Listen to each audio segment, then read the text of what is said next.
بسم اللہ الرحمن الرحیم۔ السلام علیکم۔ آج کل سوشل میڈیا میں طاغوت کے بارے میں بہت بحث چل رہی ہے، تو آج ہم آپ کو بتائیں گے کہ طاغوت کیا ہے، اس سے کیسے بچا جا سکتا ہے، اور قرآن پاک میں اس کا کس جگہ پہ ذکر آیا ہے، اور اس سے بچنے کی کیا خوشخبری اور اس کے انکار کی کیا دلیل ہمیں ملتی ہے۔ اگر آپ میرے چینل پہ نئے ہیں تو میرے چینل کو لائک، سبسکرائب، بیل کے آئیکن کو ضرور پریس کیجیے گا تاکہ میری ہر نئے آنے والی ویڈیو کا نوٹیفیکیشن مل جائے۔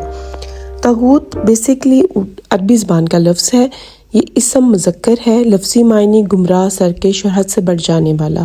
شیطان، اللہ اور اس کے احکام سے انکاری۔ فتح مکہ سے اور بت شکنی سے پہلے مکہ کے ایک بت کا نام، ایک قوی ہیکل بت کا نام طاغوت تھا۔ طاغوت کیا ہے؟ اب اس کے بارے میں بتاتے ہیں کہ ہر وہ چیز جو انسان کو سرکشی پر آمادہ کرے، ہر وہ باطل قوت جو اللہ کے مقابلے میں اپنے حکم دوسرے سے منوائے، لوگوں کو اللہ کے علاوہ کسی اور دوسری چیز کی طرف لے جائے، لوگ اللہ کے مقابلے میں اس کا احکام تسلیم کرنے لگیں، اللہ کے علاوہ کسی اور چیز کی پرستش بھی طاغوت ہے۔ طاغوت دو طرح کے ہوتے ہیں، ایک طاغوت شیطان ہے جسے ابلیس کہتے ہیں، جس نے سرکشی کی، اللہ کے حکم کو جھٹلایا اور آج تک اس میں مبتلا ہے۔ دوسرا طاغوت آدمی کا اپنا نفس ہے، انسان اپنی ساری زندگی خواہشات کے بت کو پوجتے پوجتے زندگی گزار دیتا ہے اور اپنا دنیا میں آنے کا مقصد بھول جاتا ہے۔ انسان اور جنوں کو صرف اللہ کی عبادت کے لیے پیدا کیا گیا، جو حد بندگی سے تجاوز کرے گا وہ طاغوت ہے، اور چاہے وہ ایک فرد ہو، کوئی ادارہ ہو یا کوئی ریاست ہو۔ اللہ کے علاوہ کسی اور سے مانگا، اس کی صفات کے ساتھ شامل کیا تو وہ طاغوت ہے۔ کوئی ادارہ ایسا ہے جس میں اللہ کے حدود کا خیال نہیں رکھا جاتا تو وہ طاغوت ہے۔ ایک چھوٹی سی مثال، فجر کی نماز کے لیے نہیں اٹھا جاتا کیونکہ نیند بہت آتی ہے، تو یہ نیند طاغوت ہے۔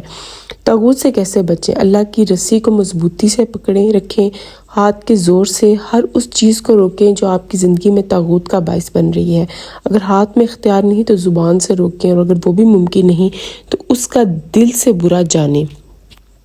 قرآن مجید میں سورۃ بقرہ میں طاغوت سے انکار بھی لازم ہے، اور اللہ تعالیٰ نے فرمایا ہے ادھر، جو کوئی طاغوت کا انکار کر کے اللہ پر ایمان لے آیا، اس نے ایک ایسا مضبوط سہارا تھام لیا جس کے ٹوٹنے کا کوئی امکان نہیں، اور اللہ سب کچھ سننے اور جاننے والا ہے۔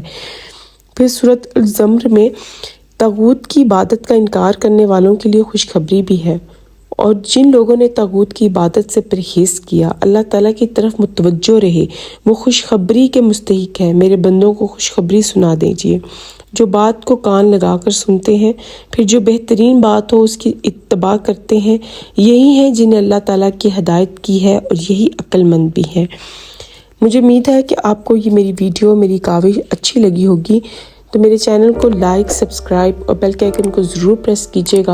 میری ویڈیو پہ اچھا سا کمنٹ بھی کیجیے گا، میری ویڈیو کو لائک بھی کیجیے گا تاکہ مجھے مزید موٹیویشن ملے آپ کے لیے اچھی ویڈیو لانے کے لیے۔